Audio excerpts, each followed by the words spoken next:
যে প্রশ্ন করেছে, বলছে ভাই আমার বাপ আছে এখানে, আপনি উত্তরটা দিয়ে যাবেন আজকে, আসামি হাজির। তা আমি চিন্তা করছি একটা প্রশ্ন উত্তর যদি দিত এটাই দেব। আমার বাবার টাকায় আমি প্রবাসে যাই, আমি দীর্ঘ 18 বছর প্রবাসে কাটাই, আমার 3 বোন এবং 2 ভাই, আমি পরিবারের বড় সন্তান, আমার উপার্জন অর্থের দ্বারা 3 বোনের লেখাপড়া করার এবং 1 ভাইয়ের লেখাপড়ার যাবতীয় খরচ বহন করি এবং সংসারের যাবতীয় খরচ বহন করি। এই 3 বোনের বিবাহের যাবতীয় খরচ আমি বহন করি। আমার উপার্জিত অর্থের দ্বারা সকল সম্পত্তি অর্জিত হয়। আমার অর্থের দ্বারা 50% জমি ক্রয় করা হয়। আমি বলেছিলাম ওই সম্পত্তি আমার এবং আমার বাবার নামে ক্রয় করার জন্য, কিন্তু আমার বাবা ওই সম্পত্তি আমার নামে না রেখে মার নামে এবং বাবার নামে ক্রয় করে, কিন্তু আমার দাবি ছিল আমার নামে এবং আমার বাবার নামে ক্রয় করার জন্য। কিন্তু ওই সম্পত্তি বাবা এবং মা আমাকে না দিয়ে 3 বোন এবং 1 ভাইকে দিয়েছে। এখন আমার করণীয় কি এবং আমার বাবা ও মার করণীয় কি? দেখেন, এই প্রশ্ন শত শত ফ্যামিলির, বিশেষ করে প্রবাসীদের প্রতি যে পরিমাণ জুলুম আমাদের দেশে করা হয়, শুধুমাত্র পরিবারের লোকরা জুলুম করে তা না, ওই এয়ারপোর্ট থেকে শুরু হয়। ঠিক না বেঠিক?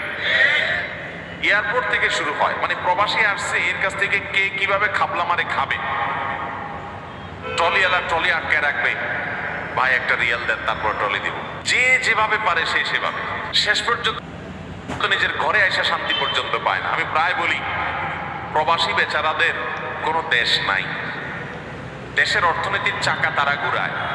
দেশের উন্নতির মূল চাবিকাঠি এই প্রবাসীদের পাঠানো রেমিটেন্স, কিন্তু তাদের কোনো মূল্য না রাষ্ট্র দিতে পারে না পরিবার দিতে পারে। সব জায়গায় তারা বঞ্চিত। ভালো করে শুনে রাখেন, অনেক মা বাপ আছেন, হজ করছেন, ওমরা করছেন, কপালে সিল পড়ে গেছে।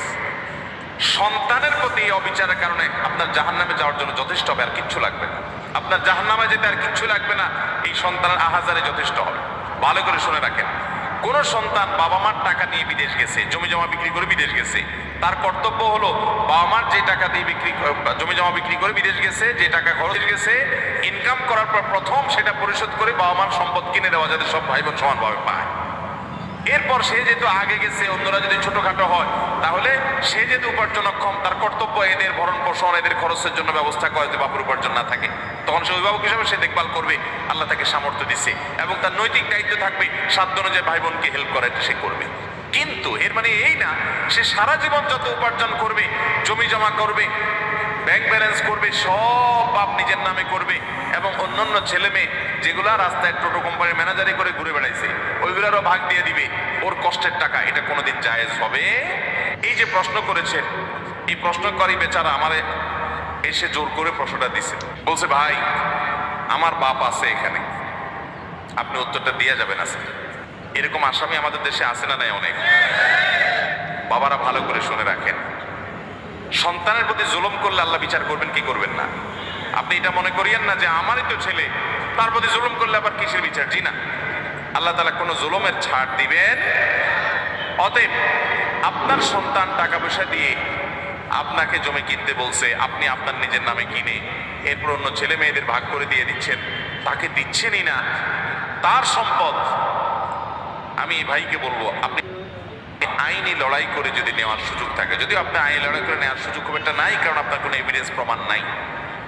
যদি আপনার সুযোগ থাকে আপনি আপনার হক আদায় করতে পারেন, কিন্তু বাবা মার সাথে বেয়াদবি করা যাবে না, অসম্মান করা যাবে না। আপনি আপনার অধিকার অন্যায়ভাবে বঞ্চিত হলে আপনি সেটা আদায় করতে পারেন। আর যদি আপনি ছাড় দেন, আল্লাহর জন্য মাফ করে দেন বাবা মা, আল্লাহ তাআলা আপনাকে তার জন্য আজর এবং বিনিময় দান করবেন। কিন্তু বাবা মার জন্য এটা অবশ্যই গুনাহের কথা যে সন্তানের সম্পদ কিভাবে আত্মসাৎ করবেন। যারা বিদেশে যায়, আমি বহু পরিবারে দেখেছি যে বেশিরভাগ বিদেশিদের ওই বেচারা প্রবাসে থেকে তার জীবনটা শেষ হয়ে যায়, বুড়া বয়সে আসে, তার আর কিছুই থাকে না, সব ভাগযোগ করে নিয়ে যায়। তারই টাকায় ভাই বোন পড়ালেখা করে বড় মানুষের পরে ভাইকে আর চিনেও না, আছে না নাই? আবার এর উল্টাটাও মাঝে মধ্যে দেখা যায় যে ভাই বিদেশ গেছে, সে আর দেশের লোকদের চিনেও না, ভাই বোনকে চিনেও না, দিনকাল ভালো হওয়ার পরে সে নিজের ইয়ানফসি করে। এরকম স্বার্থপর ভাইও আছে। তবে বেশিরভাগ যারা সংসারের ঘানি টানে এক সময়, বোঝা টানে এক সময়, তাদের কেউ কেয়ার করে না। সেই সব ভাইদেরকে আমি বলবো, কেউ কেয়ার না করুক, আল্লাহকে খুশি করবার জন্য করবেন, তাহলে আল্লাহ আপনাকে অবশ্যই কেয়ার করবেন। বিনিময়